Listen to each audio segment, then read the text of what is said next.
Y sin más nada que agregar, le doy espacio a nuestra ponente del día de hoy para que nos hable de neuroeconomía.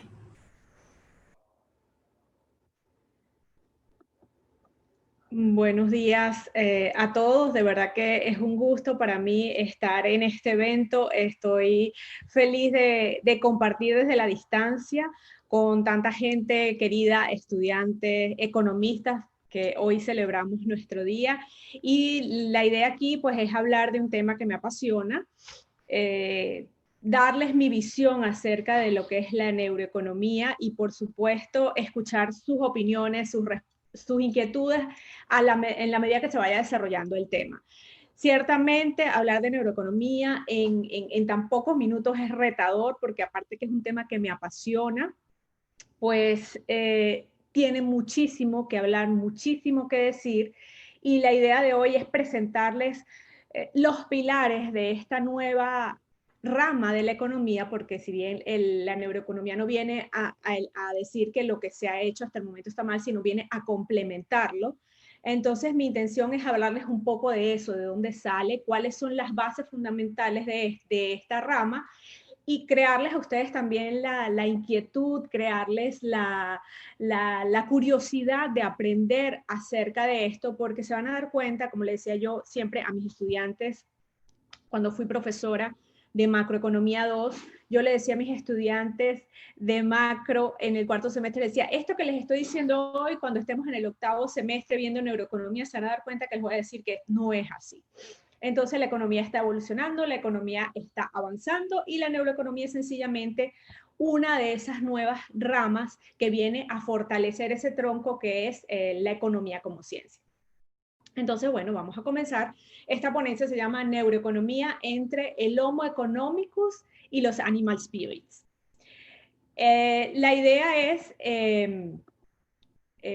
irles presentando y contrastando las opiniones de economistas importantes para que ustedes puedan adentrarse de dónde sale esto. Entonces tenemos que François Quesnel, uno de los famosos fisiócratas, tenía esta que es el paradigma, en mi opinión, de la escuela neoclásica. Obtener el mayor incremento de goces con la mayor disminución posible de gastos constituye la perfección de la conducta económica. Es decir, la perfección es que nosotros siempre vamos a incrementar goces y disminuir posibles gastos. Es la famosa racionalidad económica. Entonces la economía se nos presenta como la ciencia que estudia la escasez. Nosotros los economistas estudiamos la repartición de esos recursos escasos entre múltiples necesidades. Y ese es el concepto que nosotros aprendemos el primer día que entramos en las escuelas de economía. Entonces, ¿cómo funciona este análisis económico? Bien, para explicar el comportamiento de esas variables económicas, los economistas utilizamos unos complejos modelos econométricos que buscan predecir sus valores en el tiempo y así formular políticas públicas dirigidas a lograr unos objetivos macroeconómicos básicos. Es decir, la economía es la reina de las ciencias sociales y es precisamente por esto, porque ni los sociólogos, ni los politólogos, ni los psicólogos, ni ninguna otra ciencia social está en capacidad de explicar desde el punto de vista econométrico, desde el punto de vista matemático, el comportamiento de sus variables. Entonces, por eso es que nosotros, pues somos un poco, digamos, odiosos, un poco que entendemos mucho más porque la matemática sustenta nuestros análisis. Sin embargo, como todos los modelos econométricos, ningún economista pudo anticipar la crisis financiera del año 2008. Entonces, llegó esta señora el 5 de noviembre del 2008 en un acto académico celebrado en la London School of Economics con motivo de la inauguración de un nuevo edificio. La reina de Inglaterra realizó una pregunta sobre el origen de la crisis financiera a un destacado grupo de economistas que estaban allí. Y ella les dijo, ¿por qué nadie la vio llegar? Si ustedes se la pasan analizando, proyectando, estimando, ustedes no supieron anticipar esto. Entonces, aquí comienzo yo a incorporar desde mi análisis, desde mi investigación, de dónde viene un poco todo esto de la neuroeconomía. Entonces tenemos este concepto tan importante de John Maynard Keynes, que dice que aún haciendo a un lado la inestabilidad de la especulación, hay otra inestabilidad que resulta de las características de la naturaleza humana, que gran parte de nuestras actividades positivas dependen más del optimismo espontáneo que de una expectativa matemática, ya sea moral, hedonista o económica.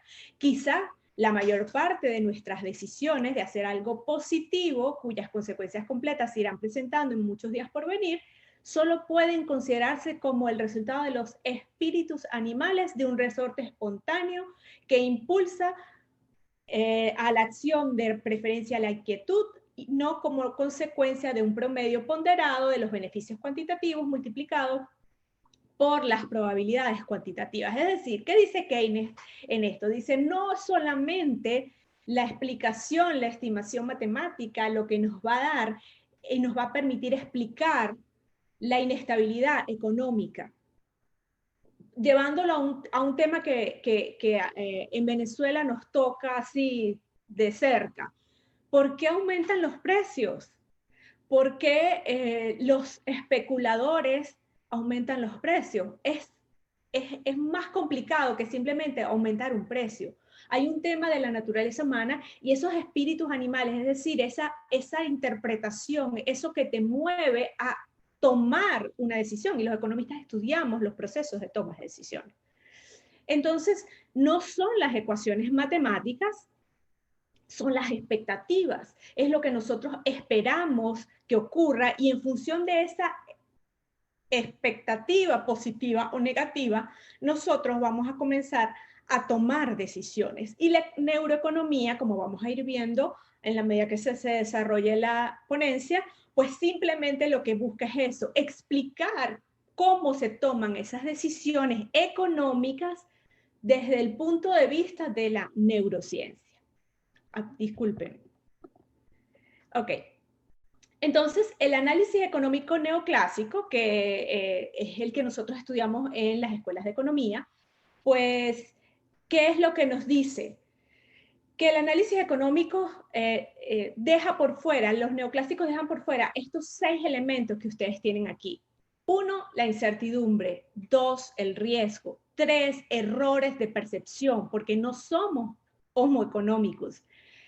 Los marcos de referencia, la racionalidad limitada, es decir, nosotros no estamos al tanto del 100% de la información que está en el entorno al momento de tomar una decisión, y no tomamos las decisiones tampoco con tanta información, sino con lo que tenemos a la mano. Y entonces eso me lleva al 6º elemento, que son más de 170 sesgos cognitivos que están operando en nuestro cerebro de manera simultánea, los cuales simplemente están, y están en función de nuestra crianza, de nuestro entorno, de muchas cosas. Entonces, digamos que el análisis neoclásico es bueno, pero deja por fuera ciertos elementos muy, muy importantes. Entonces, en lo personal, les confieso que esto que ustedes están viendo a mí fue lo que me motivó y me llevó a mí a estudiar y aprender de neuroeconomía. Llegó el 12 de octubre del 2002 y bueno, vamos a ver quién se ganó el Premio Nobel de Economía, y Daniel Kahneman. Oh my God. Daniel Kahneman, un psicólogo, se gana el Premio Nobel de Economía. Wow. Hay algo que no estamos haciendo bien, como dijo la reina Isabel de Inglaterra. Entonces, ya la economía conductual estaba caminando desde hace mucho tiempo, pero yo siento que esto fue un llamado de atención de que la economía tiene que no dejar lo que ha hecho, pero tiene también que volcarse a complementar el análisis económico. Entonces, ¿qué es lo que viene a hacer la neuroeconomía? Combina elementos de economía conductual, es decir, psicología, con aspectos de neurociencia, ¿sí? Biología, el cerebro, todas esas cosas que nosotros dijimos que no las volvíamos a ver más, porque en la neuroeconomía yo las he tenido que desempolvar. Entonces la neuroeconomía conjuga neurociencia, psicología, para estudiar la toma de decisiones, la categorización de riesgos y las recompensas. Acuérdense que los incentivos son como una especie de señuelos que nos mueven para que nosotros tomemos una determinada decisión. Entonces, ciertamente, la neuroeconomía abarca la explicación de por qué hay que tomar esas decisiones. Entonces, yo no puedo hablar de neuroeconomía sin hablarles un poco, pues, del cerebro. Y de acuerdo a muchos estudios, nosotros tenemos tres. Y estos tres cerebros se separan, son como zonas en el cerebro, que está el cerebro reflexivo, que es el neocórtex, que es donde están las emociones, está el cerebro intuitivo o límbico, y está el cerebro primitivo o reptiliano. ¿Qué nos dice esto? Que el 95% de las decisiones de compra las toma el subconsciente emocional, es decir, todo lo que tiene que ver con el cerebro límbico, y el cerebro primitivo, que es el cerebro reptiliano. Entonces solamente tomamos decisiones racionales con el 5% del cerebro, que es el neocórtex, y eso es lo que precisamente choca con el postulado neoclásico, que habla de un Homo economicus, que vamos a ver más adelante, que es prácticamente una supercomputadora. Entonces, este modelo, que se llama modelo del cerebro triuno, fue propuesto por Paul MacLean y hace referencia a ese cerebro en función de las regiones que marcan distintos comportamientos. Es decir, nosotros tenemos un cerebro reptil, que es el que nosotros, digamos, son emociones y respuestas básicas y automáticas, y está presente en todos los reptiles, que es este que ustedes ven aquí muy pequeñito a la derecha de su pantalla.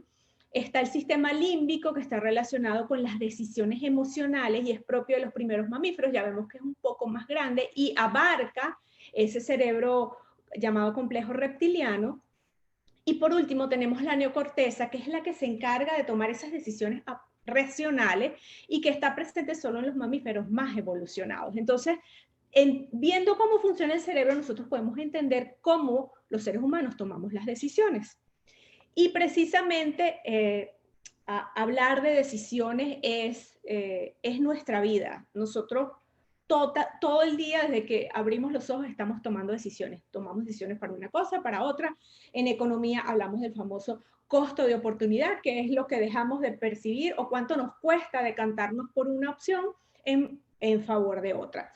Y dentro de la estructura cerebral, la región de la neocorteza prefrontal es donde nosotros tenemos como un cuadro de mando donde tomamos esas decisiones, y tiene que ver con esos elementos que están ustedes viendo allí, que son estados somáticos, información que percibimos a través de los 5 sentidos, los recuerdos de experiencias anteriores, datos procedentes de unas zonas muy importantes del cerebro, que son la amígdala, el hipotálamo y los núcleos del tronco cerebral, donde grabamos esos comportamientos automáticos que nosotros hacemos normalmente. Es decir, a veces que vamos manejando y vamos a un sitio y de pronto decimos, wow, ¿cómo llegué aquí? Bueno, esa es información que está guardada en tu subconsciente, esa es información que no la manejas de manera actual, pero que está allí, así como respirar, hacer la digestión, que son cosas que están como automatizadas ya en nuestro cuerpo. Entonces, digamos que nosotros tenemos 3 cerebros, ciertamente, pero decidimos y tomamos las decisiones, y aquí es donde la neuroeconomía hace un profundo análisis en base a 2 sistemas. Existe un sistema que nos va a llevar hacia el sí, y otro sistema anatómicamente diferente que bloquea la decisión y nos lleva hacia el no, en nuestro cerebro. En nuestro cerebro tenemos esos 2 sistemas, 3 cerebros y 2 sistemas. Entonces nosotros podemos guiar las decisiones de nuestros clientes, de nuestros empleados. El gobierno puede guiar nuestras decisiones hacia lo que a nosotros nos interesa o a lo que el gobierno les interesa. La respuesta es sí. ¿Por qué? Porque nosotros tomamos decisiones 95% irracionales, inconscientes. No sabemos por qué las estamos tomando. Entonces estamos sometidos a una gran cantidad de estímulos y de incentivos, los que sí saben de esto, y por eso desde el punto de vista económico hay que complementar ese análisis cuantitativo con los aspectos de la neuroeconomía. Entonces, esta región cerebral del sí es la que se activa cuando conseguimos algo que nuestro cerebro interpreta como que le gusta. Normalmente puede ser dinero, sexo, comida, bebida, tabaco, drogas, un nuevo cliente, un ascenso en el trabajo, reconocimiento, fama. Las cosas que nos hacen sentir bien. ¿Y qué estructuras cerebrales están involucradas en esa región del sí? No quiero aburrirlos con temas de biología, pero sí me gustaría que se llevaran de aquí por lo menos estas dos zonas que les voy a decir, que es el núcleo de accumbens y la corteza prefrontal, que son fundamentales para que ustedes puedan entender cómo nosotros como economistas podemos aprovechar la neurociencia para hacer nuestros análisis. Y está, por supuesto, el mesencéfalo y el sistema límbico. ¿Por qué el sistema del sí? ¿Por qué se genera esa respuesta positiva? Porque en esa zona del cerebro se genera un neurotransmisor que se llama dopamina, que es una sustancia que nos proporciona placer. También en esa zona se genera la serotonina, que es la hormona de la felicidad, y la hormona del amor. Entonces, digamos que allí se conjugan una serie de elementos fisiológicos que nos hacen sentir bien y nos llevan a tomar una decisión y a repetir ese acto porque nos sentimos bien. Por otra parte, tenemos la región cerebral del no. Y aquí trabajamos con un concepto que se llama el sistema de aversión a la pérdida o sistema de aversión al riesgo, que es que a los seres humanos no nos gusta perder. Nos sentimos demasiado mal perdiendo y hay muchos estudios y pruebas en los cuales nosotros vemos que las personas dejan de tomar una opción porque de pronto invirtieron mucho tiempo en otra, aún sabiendo que esa otra opción que eligen no es la mejor. Entonces, este sistema de aversión a la pérdida no es tan específico, no está tan bien delimitado en el cerebro, pero tiene unas partes que ya se las voy a ir mencionar, que son la amígdala cerebral o la ínsula, que tienen que ver con todo aquello que me genera malestar, que no me gusta, que me hace sentir que, ok, esa es la región cerebral del no. Entonces, en esos dos elementos de la región del sí y la región del no, ustedes dirán, bueno, ¿y cuál es la región que va a ganar? La que esté más estimulada. Si está más estimulada la región del sí, la región del no, la amígdala y la ínsula se bloquean y se toma la decisión positiva. ¿De qué va a depender esto? Les voy a decir, puede depender desde el punto de vista económico y como vamos a ver más adelante, de incentivo al consumo, puede depender del color del logo de la marca que a usted le gusta. O puede depender de la música de la tienda donde usted entra a comprar o el olor. Eso hace que se active el sí o el no. Ejemplo, ¿cuándo se activa el no normalmente? Cuando vamos a pagar. Cuando se activa la ínsula, y nosotros, que es cuando vamos a pagar por cualquier cosa, es la ínsula la que se activa, y la ínsula se activa cuando estamos tristes, cuando nos rompen el corazón, cuando nos caemos y nos golpeamos. ¿Qué pasa? Desde el punto de vista del neuromarketing, que es un derivado de la neuroeconomía, hay técnicas para bloquear esa ínsula y hacer que usted pague contento. Pero bueno, eso no es el tema de hoy.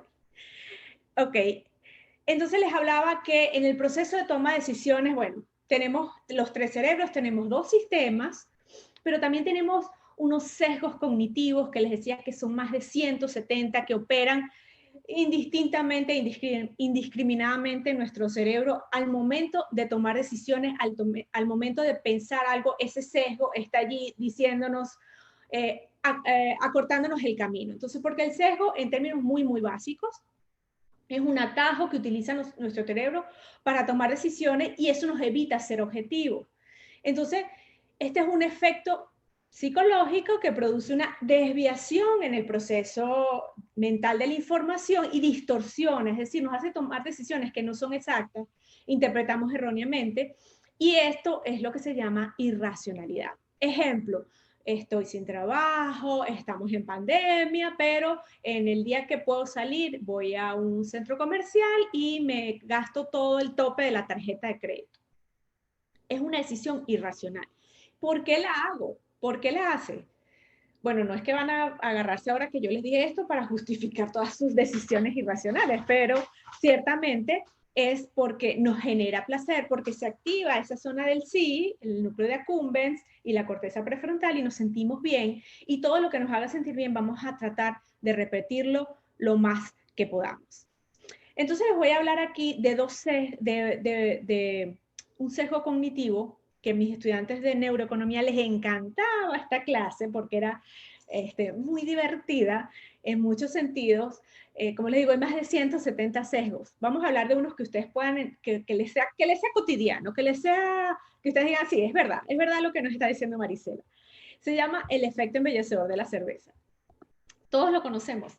Es un efecto o un sesgo que se denomina efecto Google, no el buscador, sino Google de mirar con lentes de aumento, que consiste en una preactivación mediante el alcohol, el sexo o la comida de ese núcleo de accumbens que yo les decía, y con el de todo el sistema cerebral que nos lleva a tomar una decisión. Entonces, digamos que este sesgo o esta técnica se utiliza desde el punto de vista del neuromarketing para que nosotros compremos algo. Por ejemplo, las demostradoras en los supermercados, que son unas niñas preciosas, no es casual. Entonces, en este caso, este sesgo consiste en sustituir el alcohol por cualquier otro estímulo que en este caso nuestro cliente o el ciudadano le va a gustar y puede ser manipulado. Y entonces esto cambia la percepción que pueda tener la persona. ¿Por qué? Porque está demostrado que el alcohol distorsiona nuestra forma de ver algo, y como ustedes ven ahí en la imagen, a las 9 de la noche esta niña es terrible, y a medida que van aumentando la cantidad de cervezas, ya a las 2 de la mañana es una modelo de la revista Harper's Bazaar. Entonces, vemos cómo el alcohol va distorsionando. ¿Y qué es lo que está ocurriendo en nuestro cerebro? Se está activando el núcleo de accumbens y se está bloqueando la ínsula, que es la que nos hace tomar la decisión de no. Entonces aquí es un estímulo primario que guía la decisión y nosotros no nos damos cuenta. Les voy a poner las dos vertientes con ejemplos prácticos para que ustedes puedan visualizar cómo nuestras decisiones son guiadas, y ese paradigma neoclásico que te habla de libertad al momento de decidir no es así. Está el efecto halo, que es atribuir todas las cualidades de una persona exitosa que cumple los parámetros físicos de belleza a un producto. Esto hace que se haga una asociación en el cerebro y yo compro eso porque se activó mi núcleo de accumbens. Aquí hay para chicos y para chicas. En nuestro cerebro está trasladando la calidad de las actividades que desarrollan a los productos que ellos están publicitando, y es una manera de que nos manipulan el subconsciente. Está la otra versión del efecto Google, que es el efecto diablo, y se refiere a los casos contrarios en los cuales se prejuzga a una persona y se le cataloga de incapaz de realizar determinadas tareas que nada tienen que ver con su físico. Esos sesgos están en nuestro cerebro. Les cuento, desde el punto de vista político, los especialistas hacen y deshacen con estos sesgos. Si a usted, su candidato, al que a usted le gusta, le ofrece algo, usted va a hacer todo lo que ese candidato diga y le va a parecer bien. Y el candidato contrario, usted le va a aplicar el efecto diablo, y así sea la Madre Teresa de Calcuta ese candidato, imposible que usted lo pueda ver y que usted lo pueda apoyar, porque en su cerebro está predeterminado que él es sencillamente sus características, y lo prejuzgas por su aspecto, por su manera de hablar. Ejemplo, vemos una persona en la calle a las 12 de la noche que esté con la camisa por fuera, que esté fumando, que esté desgarbado. Si nosotros tenemos ya ese estereotipo en nuestra mente, nosotros decimos, este me va a atracar. Y resulta que puede ser un millonario excéntrico que está caminando por ahí, pero como está vestido de una manera, está en una zona y tiene un comportamiento, nosotros vamos a pensar que él es otra cosa, pero no somos nosotros, es nuestro cerebro, son los sesgos. ¿Qué es lo que está haciendo nuestro cerebro con los sesgos? Con la información que tengo, yo de una vez veo a esa persona y digo, me va a atracar, porque yo siento que encaja dentro de esas características de lo que es lo que puede ser un atracador, un asaltante. Mi cerebro no tiene la información de que a lo mejor ese señor tiene un chofer y 5 guardaespaldas que están escondidos por ahí. Si tuviera toda la información, mi percepción o mi decisión no sería salir corriendo, sino seguir caminando tranquilamente. ¿Qué nos lleva a esto? Bueno, que la toma de decisiones no es un proceso racional y que las personas no analizan por qué adquieren un producto.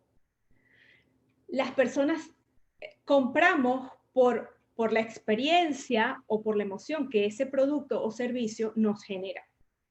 Entonces las decisiones están supeditadas a un proceso automático que va a depender de aspectos fisiológicos de los 3 cerebros, va a depender de los 2 sistemas, va a depender de los sesgos de comportamiento, los marcos de referencia, elementos históricos y sociales. Y todo eso ocurre en fracción de segundo.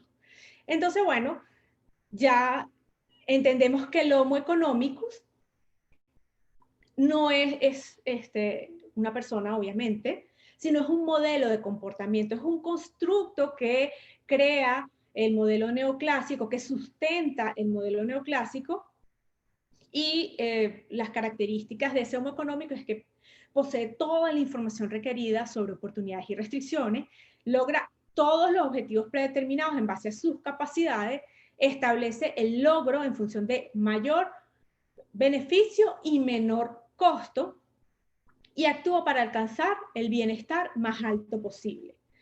Entonces, ¿cómo es eso que me voy a gastar el tope de la tarjeta de crédito si estoy sin trabajo? Si yo soy un homo económico y yo quiero lograr el mayor beneficio al menor costo. Sencillamente porque somos seres completamente irracionales. Entonces, toda esta información acerca de cómo funciona el cerebro, acerca de cómo tomamos las decisiones, pues tiene que ver con la economía. Porque las decisiones económicas más importantes y que tienen impacto en los agregados macroeconómicos, como el Producto Interno Bruto, como la inflación, como la tasa de interés, la política monetaria y la política fiscal, es el consumo, la inversión y el ahorro. El consumo representa casi el 80% de la estructura de un PIB. La inversión tiene su efecto multiplicador, que se traduce en un incremento del PIB. Y el ahorro se convierte en la base para que los sistemas financieros puedan operar. Esas decisiones económicas son importantes para los países, y entender cómo las personas toman decisiones nos lleva entonces a incorporar el análisis de la neuroeconomía dentro del análisis económico tradicional. Entonces, hay unos elementos que forman parte de este análisis, que son unos conceptos básicos de neuroeconomía, que es la famosa racionalidad limitada, la voluntad limitada, los intereses limitados, y tienen que ver con la economía conductual. Posiblemente ustedes estarán pensando, bueno, pero economía conductual o behavioral es igual a neuroeconomía. Sí, no. Lo que pasa es que, en mi opinión, la economía conductual forma parte de la neuroeconomía. ¿Por qué? Porque la economía conductual es economía y psicología. Y como les dije anteriormente, neuroeconomía es neurociencia, psicología y economía. Pero bueno, esos son como que fronteras que no es necesario tenerlas. Lo importante es lo que podamos extraer de cada una de ellas. Entonces caemos en el punto, ¿qué es lo que mueve esa decisión económica? Las expectativas. lo que tú crees que va a ocurrir, aunque no lo sabes. Ahí están los sesgos atacando. Y hay miles, como les digo, hay 170 sesgos y hay sesgos para todo. De hecho, nosotros tenemos una mala costumbre de predecir el futuro, de decir, va a pasar esto. Y en base a esa percepción de lo que va a ocurrir, actuamos hoy. Entonces, estas expectativas dependen de las emociones. Yo en lo personal, me gusta trabajar a nivel de mis clientes y mis asesorías con 8 emociones básicas.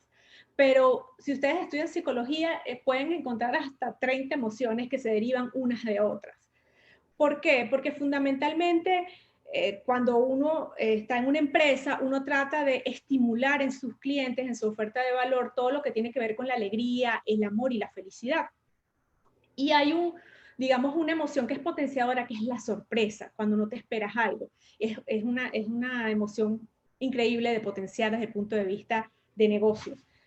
Pero está el miedo, y en la medida que tú tengas miedo, eso va a incidir en tus decisiones, y en la medida que tú estés contento, eso va a incidir en tus decisiones. ¿Cuáles decisiones? Las decisiones de consumir, las decisiones de invertir o de ahorrar. En este año 2020 que ha sido tan retador y tan desafiante para todos, digamos que un periodo que fue bien complicado fue los meses de marzo y abril, en los cuales no teníamos ni tanta información acerca de la pandemia, de lo que era, del alcance, si nos íbamos a morir todos o no nos íbamos a morir. Entonces, eso nos llevó a tomar decisiones. ¿Por qué cayó el PIB? ¿Por qué cayó la economía mundial? Porque se frenó el consumo, porque la gente dejó de consumir, la gente no quería comprar carros, la gente no quería comprar casas, la gente estaba enfocada en subsistir, en comprar medicinas, de cuidarse, en comprar papel higiénico, en comprar alimentos, la gente no compraba otras cosas y eso tiene incidencia desde el punto de vista de la macroeconomía.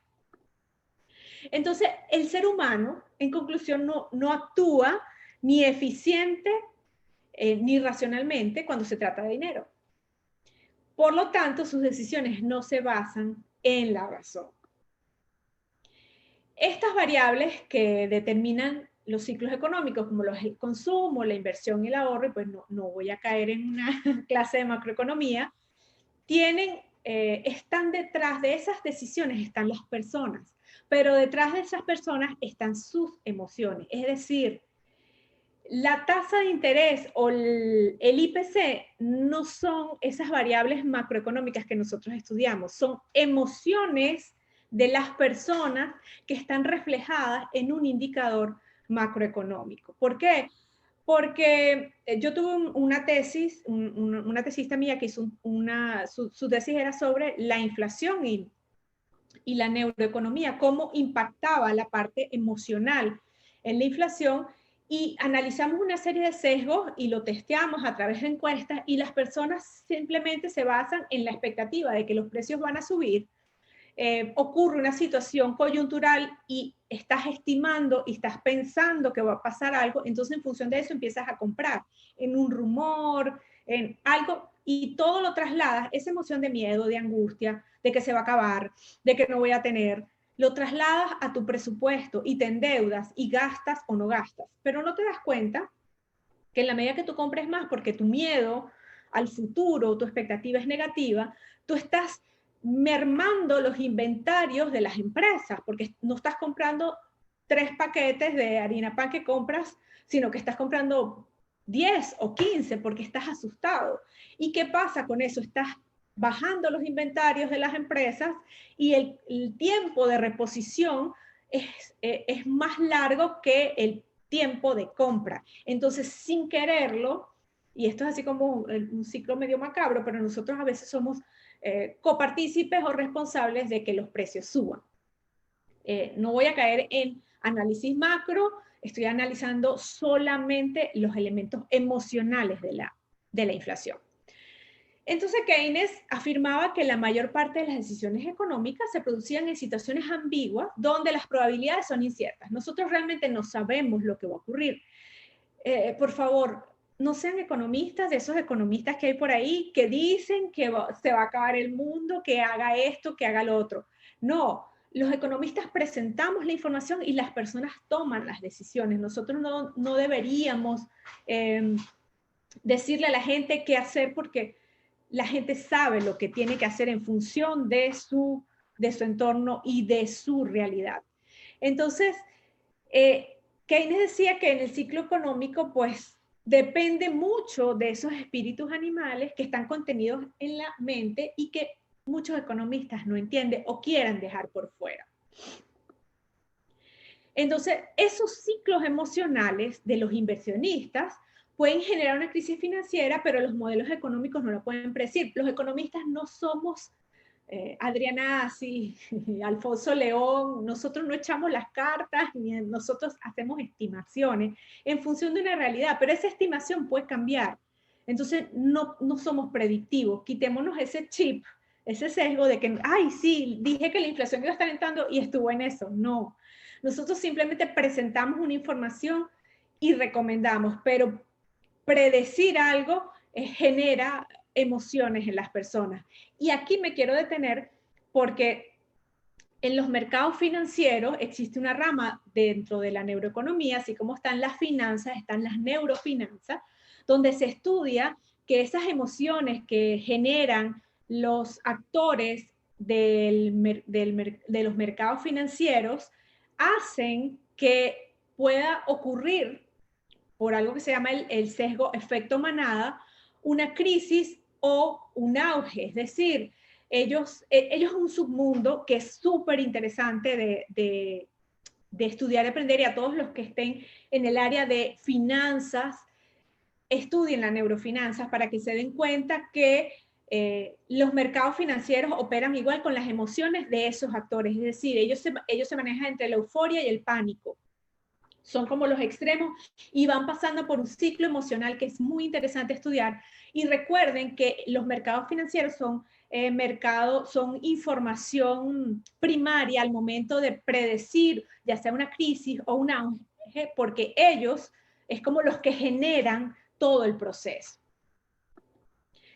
Entonces la neuroeconomía va a explicar que las decisiones de los agentes económicos no son racionales y entran en juego emociones, expectativas y no los modelos matemáticos. ¿Por qué? Porque este año se pensaba que la economía mundial iba a crecer. Estados Unidos estaba en un punto en el mes de febrero casi llegando a algo que nosotros nunca habíamos visto, que es el pleno empleo, es decir, la mayoría de su población económicamente activa estaba empleada casi en su totalidad.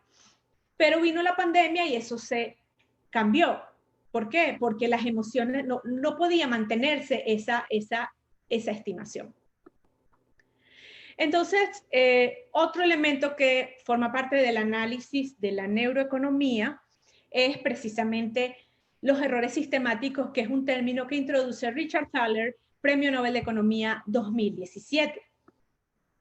Él dijo que los mercados son imperfectos porque hay un concepto que es bien interesante que se llama las asimetrías de la información, que tienen una incidencia directa en el nivel de los márgenes de intermediación de los agentes económicos. No todos tenemos la misma información y no todos la interpretamos de la misma manera. Y él pues determinó un concepto muy hermoso que se llama los nudges, que es como la aplicación de la economía conductual y en este caso la complementada con la neuroeconomía en las políticas públicas. Él plantea que las políticas deben basarse en evidencia empírica para garantizar su aplicabilidad, que pequeños cambios en los sistemas de incentivos, y aquí es muy, muy importante entender que esos incentivos van a activar nuestro sistema de recompensa cerebral, el núcleo de accumbens y la corteza prefrontal, y van a producir enormes modificaciones en los comportamientos sociales agregados. Y estas políticas están estructuradas considerando la irracionalidad de los agentes económicos y son ejecutables y factibles. Es decir, son unas políticas públicas que van a ser exitosas porque están considerando el elemento emocional. Y él, digamos que trabajó este concepto, algo que se denomina la arquitectura de la decisión, cómo tomamos esas decisiones, pero cómo las podemos tomar. Es decir, podemos guiar el comportamiento de las masas, en este caso a nivel de política pública, para que las personas puedan sentir o percibir que están recibiendo un beneficio que no tiene que ser un beneficio económico, sino un beneficio emocional. El ejemplo clásico para explicar los nudges es el del aeropuerto de Schiphol en Ámsterdam, cuando tenían un enorme gasto en el baño de caballeros, gasto en materiales de limpieza, y decidieron aplicar un nudge, es decir, hacer un cambio en la conducta de los hombres que iban a esos baños para disminuir el gasto en insumos de limpieza. Ellos colocaron unos stickers de unas calcomanías de mosquita y las pegaron en el lado izquierdo de los baños, de los urinarios. Y este sticker, que fue un gasto ínfimo, le representó una disminución del 80% en la compra de productos de limpieza de los baños de caballero. ¿Por qué? Fácil. Si le das a los hombres un blanco al que apuntar, no pueden evitar dirigirse a él. Es decir, se metieron en la mente de la gente, de los hombres, generaron un beneficio de una disminución del 80% de los gastos de limpieza, lograron su objetivo, sin que la gente se diera cuenta. No les pusieron avisos, señor, mire, tiene que, aquí, no se salga, no haga. No, eso no funciona. Funciona así. ¿Cómo estamos haciendo ahora con el COVID, que nos dicen dónde nos tenemos que parar y nos ponen una calcomanía? Y nos paramos. Nos están guiando el comportamiento hacia algo que nos va a ser beneficioso a todos.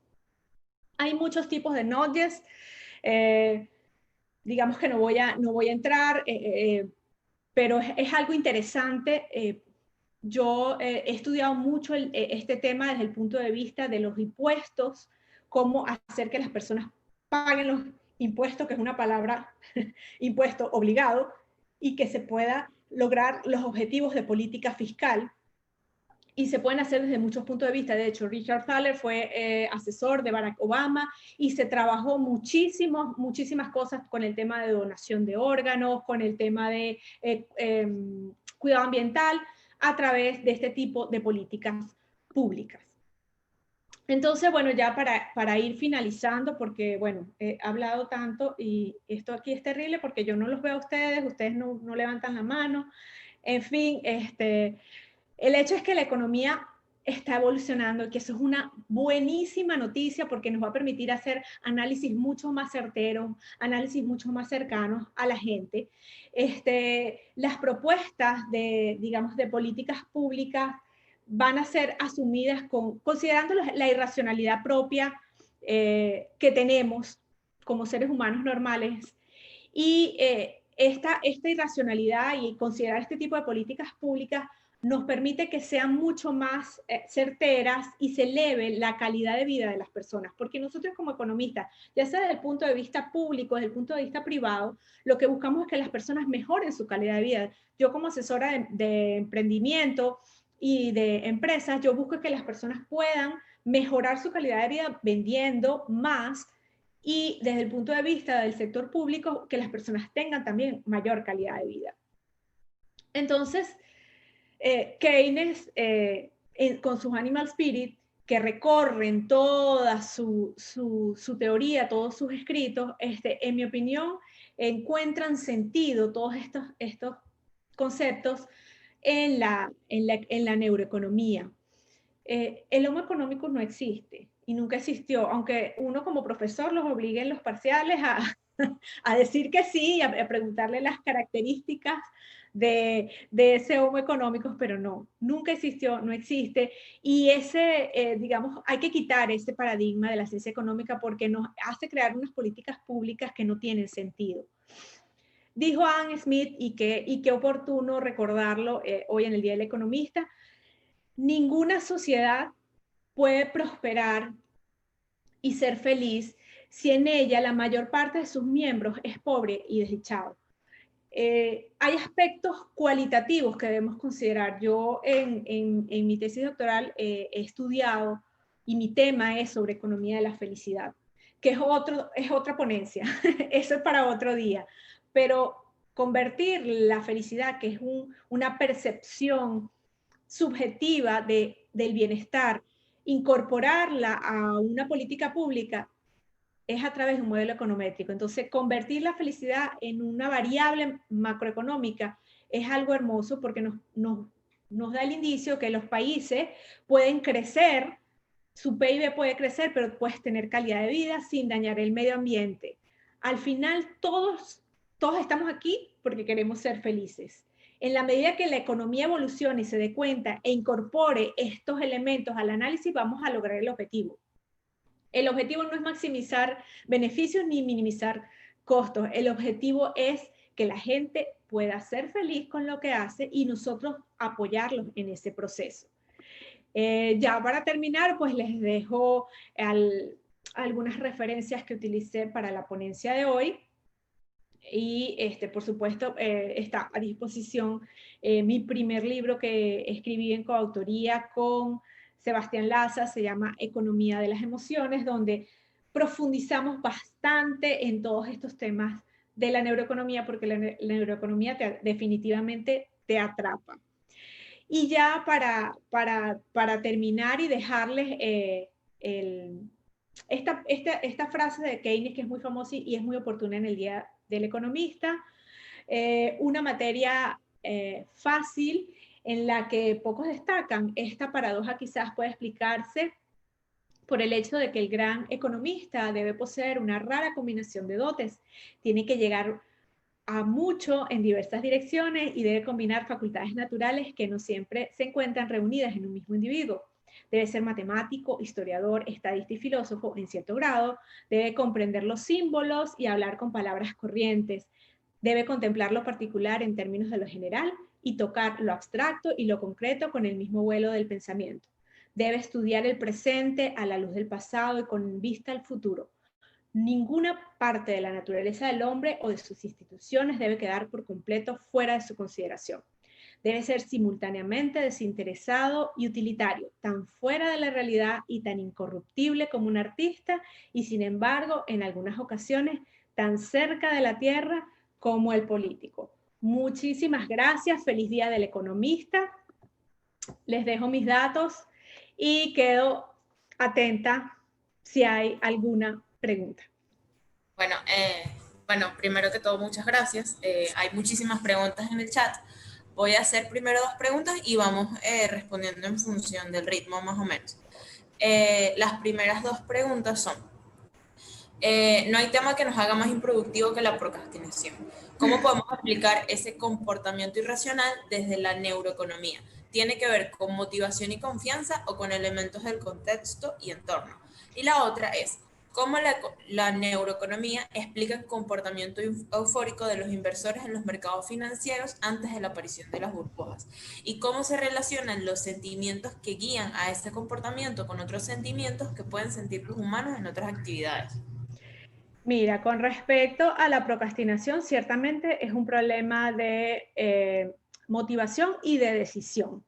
Nosotros, bueno, es mi percepción, en la medida que tú encuentres y te comprometas con algo que te gusta, no vas a procrastinar porque tu compromiso va a ser mayor. O sea, todo depende de ti. En este caso, lo que está fuera y lo que está fuera ni te va a motivar ni te va a hacer llegar a donde estás. Entonces es un tema de encontrarle sentido a eso que está fuera para tu objetivo de vida. Yo trato de aplicar siempre la economía y todo lo que tiene que ver con planificación estratégica y con todos esos elementos de tener un objetivo claro, de generar una estrategia que me va a llevar desde donde estoy hasta donde quiero llegar, y en la medida que seas hacia donde quieres llegar sea atractivo, pues por supuesto vas a trabajar en función de eso y te vas a mover. El tema de las emociones en el mercado financiero, pues bueno, ahí yo les hablé un poco que las emociones van desde la euforia y el pánico, y por supuesto que las personas que están en los mercados financieros, que trabajan allí, tienen digamos, una estructura mental distinta a los demás. Tiene que ver incluso con la segregación al momento del parto, cuando nacen, de un neurotransmisor que segrega la madre al momento de ese proceso, que hace que a ellos tengan más largo este dedo el dedo anular, ya todos se van a estar viendo el dedo, ¿verdad? Y es un indicativo porque hace crecer este dedo, y eso tiene que ver precisamente es con la mayor capacidad de asumir riesgos. Tiene que ver, noradrenalina es el neurotransmisor que se genera en el proceso del parto y que hace que las personas, los varones sobre todo, son mucho más arriesgados que las mujeres y que puedan entonces estar y desenvolverse en un ambiente que es sumamente retador desde el punto de vista emocional. No sé si respondí las preguntas porque creo que eran tres y no sé si dejé una por fuera. No, eran dos. Ok. Vengo a recordar varias cositas para después con las preguntas y la gente nos sabe que sigan por todas sus redes sociales, @Congreso Ok. Economía UCB en Instagram, @CE Economía UCB en Twitter. También los invitamos al resto de las actividades del día y al resto de las actividades que vamos a tener en toda la semana para que participen y aprendan muchísimo. Y recordarles, bueno, el certificado de la Escuela de Economía y de la Facultad de Ciencias Sociales, aquellos que llenen la asistencia, ya está en el formulario.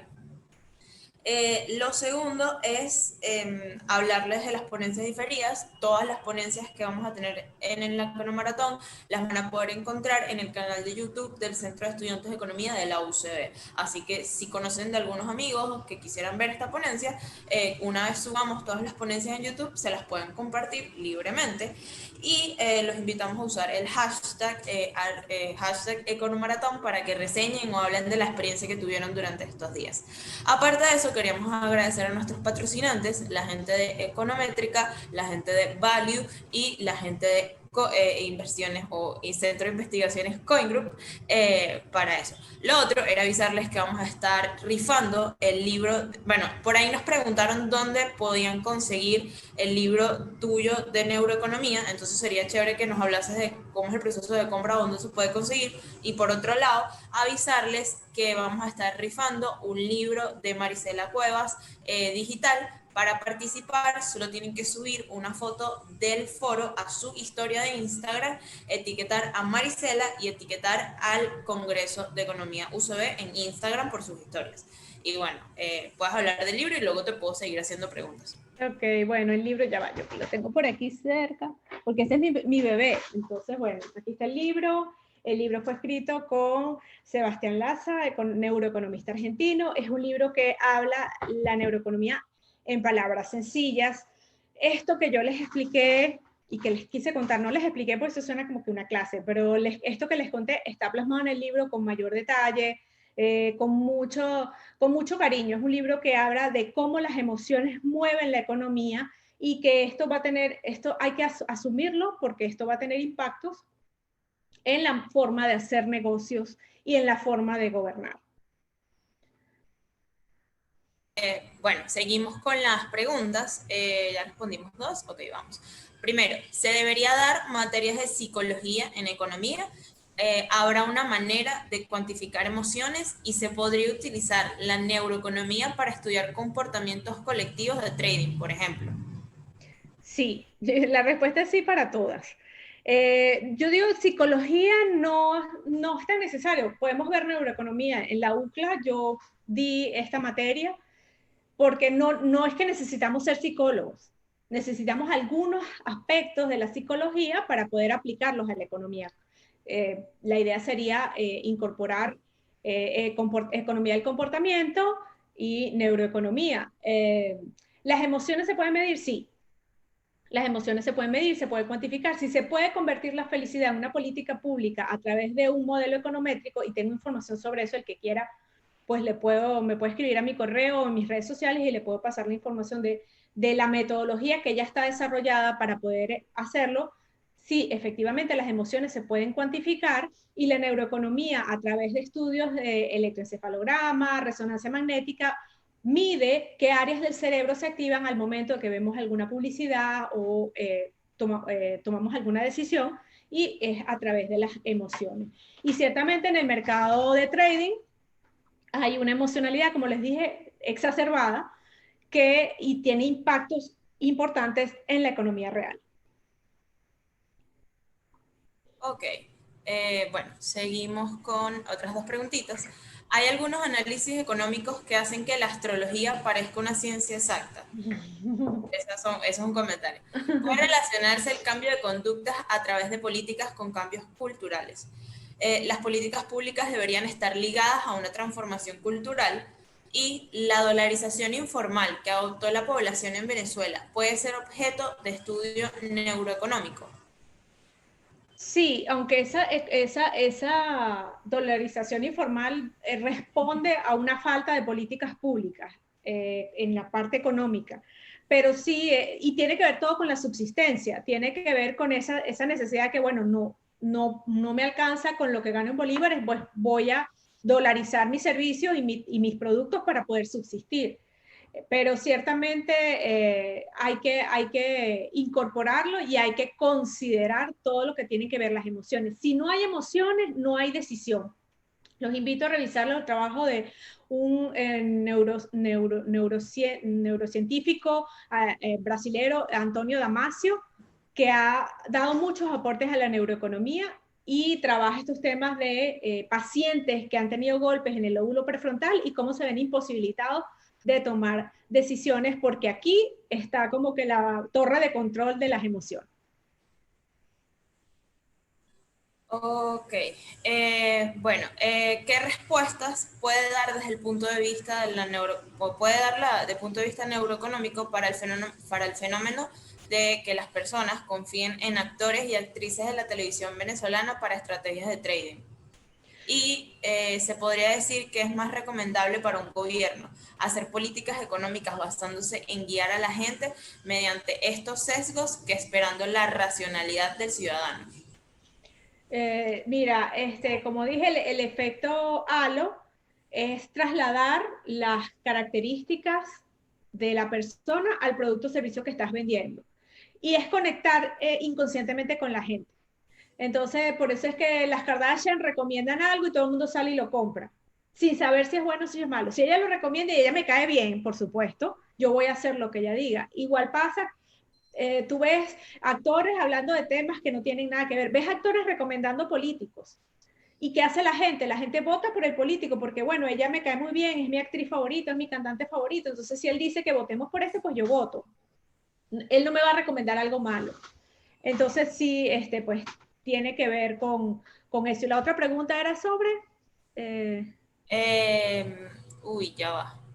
Hablaba de las políticas económicas y los sesgos. Si era recomendable que los países hiciesen políticas públicas en función de esos sesgos de no racionalidad en vez de los de racional. sí, Creo que cierto. por ahí. Sí, porque si construyes la política pública considerando el homo económico, considerando que somos seres racionales, la política no va a ser efectiva. Es decir, decirle a la gente, mira, tienes que ahorrar y mandar propaganda. La fatídica publicidad, dile no a las drogas. Ese tipo de políticas públicas son ineficientes porque no son efectivas, no se considera la emocionalidad, no se considera cómo piensa la gente, igual de las políticas económicas. Ok, bueno, entonces voy a darme un espacio para agradecerlos a todas las personas que están aquí. Creo que por los momentos hemos sido la ponencia con más asistentes desde ayer hasta hoy. Espero que se mantenga así, quizás no. Porque este tema es súper, súper interesante y de verdad muchísimas gracias por habernos concedido este espacio y por habernos entregado todo tu conocimiento. Voy a recordar de nuevo a los patrocinantes, Ticket Plate, Inversiones Coin Group o Centro de Investigaciones Coin Group, Value y Econométrica. Y hoy con las últimas dos preguntas ya para cerrar, ¿cómo se puede cuantificar la felicidad para introducirla en un modelo econométrico? Y cuando hablamos de la utilidad que nos produce algo, sabemos que a los seres humanos nos regimos por la ley del rendimiento marginal decreciente con algunas cosas, pero podría llegar un punto en que las cosas, como el tener un mejor salario, nos deje de producir una mayor utilidad. La primera, ya va, que están también, esas preguntas están tan bien hechas que me quedo así enganchada. Pensando, sí, sí. Ajá, Y la las primera, preguntas han tenido nivel, la verdad. sí, la primera es sobre el,